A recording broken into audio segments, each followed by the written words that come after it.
Bismillahirrahmanirrahim. Assalamualaikum warahmatullahi wabarakatuh. Oke, kembali lagi di channel Belajar Matematika, dan pada kesempatan kali ini kita akan belajar tentang materi matematika kelas 5 semester 1, yaitu tentang bab perbandingan dan skala. Pada bab perbandingan dan skala ini, videonya akan saya bagi menjadi dua sehingga durasinya tidak terlalu panjang.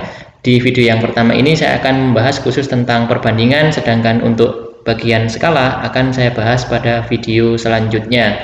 Oke, kita mulai. Untuk yang pertama yaitu perbandingan. Apa itu perbandingan? Untuk lebih jelasnya, silahkan perhatikan ilustrasi gambar berikut ini. Oke, terlihat bahwa misalnya di sini ada sebuah kotak dengan beberapa banyak bola yang ada di dalamnya. Terlihat di dalam kotak itu bahwa dalam kotak di samping terdapat 6 bola biru dan 9 bola merah. Dengan demikian dikatakan bahwa yang pertama, selisih bola biru dan merah adalah 9 dikurangi 6 sama dengan 3 bola. Jadi seperti yang bisa kalian lihat, di dalam kotak ini itu terdapat 6 bola yang berwarna biru dan 9 bola yang berwarna merah. Kalau misalkan kita mau membandingkan, kita bisa kurangkan antara bola yang jumlahnya lebih banyak dengan bola yang lebih sedikit. Dalam hal ini 9 dikurangi 6 karena merahnya ada 9 dan birunya ada 6, yaitu sama dengan 3 bola. Nah, dengan demikian kita bisa mengatakan bahwa bola merah itu 3 bola lebih banyak daripada bola biru. Atau kalau dibalik, kita bisa mengatakan bahwa bola biru itu 3 bola lebih sedikit daripada bola merah. Jadi itu cara membandingkan banyak bola berdasarkan selisih. Oke, kita juga bisa membandingkan jumlah bola-bola itu dengan cara membagi. Jadi misalnya kita akan bagi bola biru dibanding bola merah itu berapa? Kita tulis, karena birunya ada 6 dan merahnya ada 9, cukup kita tulis 6 banding 9.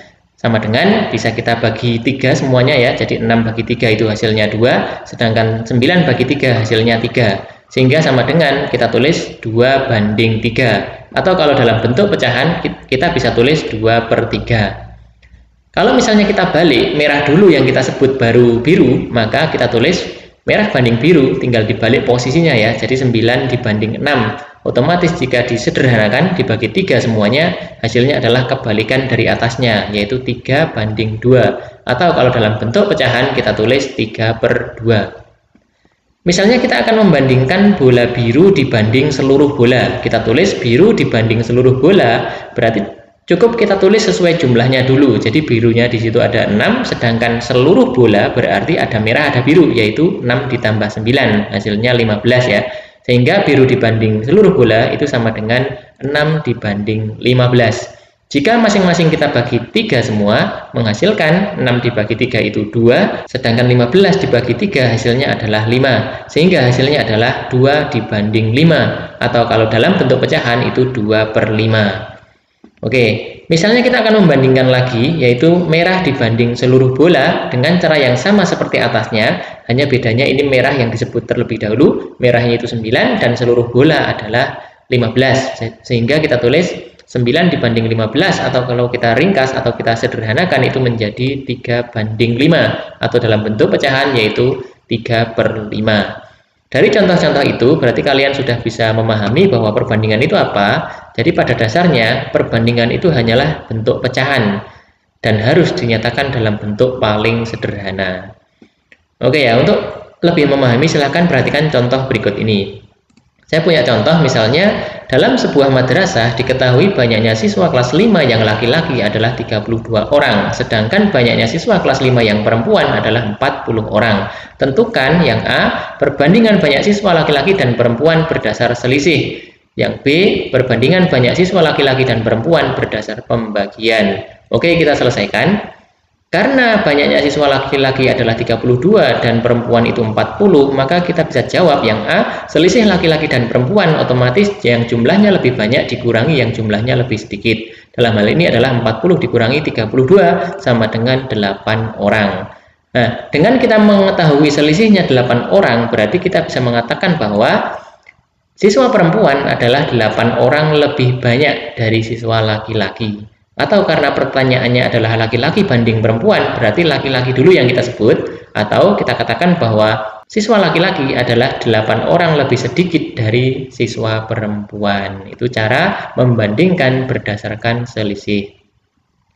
Yang B, kita akan bandingkan antara laki-laki dan perempuan itu dengan cara membagi. Seperti yang diajarkan di depan tadi, laki-laki banding perempuan tinggal kita tulis sesuai jumlah terlebih dahulu. Laki-laki adalah 32, perempuan adalah 40. Sehingga cukup kita tulis 32 dibanding 40. Karena harus dalam bentuk paling sederhana, maka 32 dan 40 ini masing-masing kita bagi dengan angka yang sama. Karena dua-duanya adalah kelipatan 8, maka kita bagi 8. Karena 8 itu yang paling maksimal sehingga tidak bisa dibagi lagi. Kita bagi 8 hasilnya 4, kita bagi 8 hasilnya 5, sehingga kita tulis 4 banding 5. Atau dalam bentuk pecahan ditulis 4/5. Jadi banyak siswa laki-laki adalah 4/5 kali dari banyak siswa perempuan. Semoga bisa dipahami ya. Jadi yang A adalah cara membandingkan berdasarkan selisih, sedangkan yang B adalah cara membandingkan dengan cara membagi. Semoga bisa dimengerti. Lalu kita akan menentukan nilai suatu besaran jika perbandingan dan besaran lain diketahui. Mungkin akan lebih jelas jika langsung menggunakan contoh soal. Saya mempunyai contoh soal yang pertama. Kelereng Budi dibanding kelereng Chandra adalah 3/7. Jika kelereng Budi sebanyak 24 butir, berapakah banyak kelereng Chandra? Oke, kita selesaikan ya. Jadi, kelereng Budi banding Chandra sama dengan 3/7. Itu bisa kita tulis dalam bentuk pecahan ya. Jadi, Budi per Chandra sama dengan 3/7. Karena kelereng Budi sudah tahu jumlahnya yaitu 24, maka yang bagian kelereng Budi ini kita ganti dengan angka 24 sehingga menjadi 24 per kelereng Chandra sama dengan 3/7. Di matematika kelas 4 kalian sudah belajar tentang pecahan senilai. Jadi 3/7 itu senilai dengan 24 per berapa gitu ya. Jadi 3 bisa menjadi 24 itu kali 8, maka 7-nya juga dikali 8. Tentu saja hasilnya 7 kali 8 adalah 56 ya. Itu mudah ya. Atau dengan cara yang lebih matematis kita kalikan secara menyilang. Kelereng Chandra itu adalah 7 kali 24 dibagi 3 ya. 7 kali 24 bagi 3 atau per 3 ya. Itu bisa kita coret antara 24 dan 3 ya, masing-masing kita bagi 3, hasilnya 8 dan 1. Sekarang yang tersisa tinggal 7 kali 8 dan per 1. 7 kali 8 adalah 56 ya, karena per 1 maka tetap 56. Jadi kelereng Chandra adalah sebanyak 56 butir. Contoh yang kedua, misalnya uang Dika adalah 2/5 dari uang Eni. Jika jumlah uang mereka sebesar Rp420.000, berapakah selisih uang mereka? Oke, kita selesaikan ya. Jadi perbandingan uang Dika dan Eni itu ditulis 2/5, artinya Dika banding Eni adalah 2/5. Kita tulis seperti ini ya. Yang mana 2 ini adalah miliknya Dika, sedangkan 5 ini adalah miliknya Eni. Ya, kita tulis Dika banding Eni sama dengan 2/5. Dari perbandingan yang kita tulis ini, kita sudah bisa mengetahui bahwa selisih perbandingan itu adalah 3 ya. Dari mana? Ya, selisih perbandingan itu berarti selisih antara 2 dan 5 ya. Selisih antara 2 dan 5 berarti 3. Itu selisih perbandingannya. Dan jumlah perbandingannya itu 7 ya. Karena jumlah dari 2 dan 5 itu adalah 7. Nah, kenapa kita perlu mencari selisih perbandingan dan jumlah perbandingan? Karena yang ditanyakan adalah selisih uang dan yang diketahui adalah jumlah uang. Maka kita perlu tahu selisih perbandingan dan jumlah perbandingan. Nah, selisih uang bisa kita cari dengan cara selisih perbandingan per jumlah perbandingan dikali banyaknya uang, jumlah uang ya. Sehingga menjadi 3/7 dikali 420.000. Kalau sudah seperti ini, bisa kita coret antara 42 dengan 7 ini ya.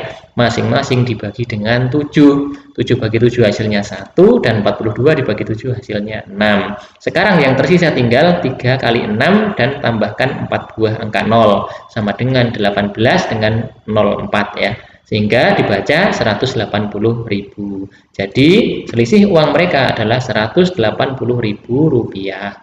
Oke, demikian ya cara mencari selisih uang mereka tanpa harus mencari uang mereka masing-masing. Jadi di sini kan kita nggak perlu tahu uangnya Dika berapa rupiah dan uangnya ini berapa rupiah. Tapi kita bisa mencari selisih uang mereka dengan cara seperti ini. Semoga bisa dipahami ya. Jika masih terlalu cepat atau kurang bisa dimengerti, silahkan ditanyakan di kolom komentar ataupun diulang kembali video ini. Oke, untuk bab skala akan saya lanjutkan di video berikutnya. Jangan lupa untuk selalu dukung channel pembelajaran ini dengan cara klik like, comment, share, dan juga subscribe agar nantinya channel ini bisa lebih berkembang lagi dan bermanfaat bagi banyak orang. Terima kasih sudah menyaksikan. Sampai ketemu lagi di video berikutnya. Tetap semangat. Assalamualaikum warahmatullahi wabarakatuh.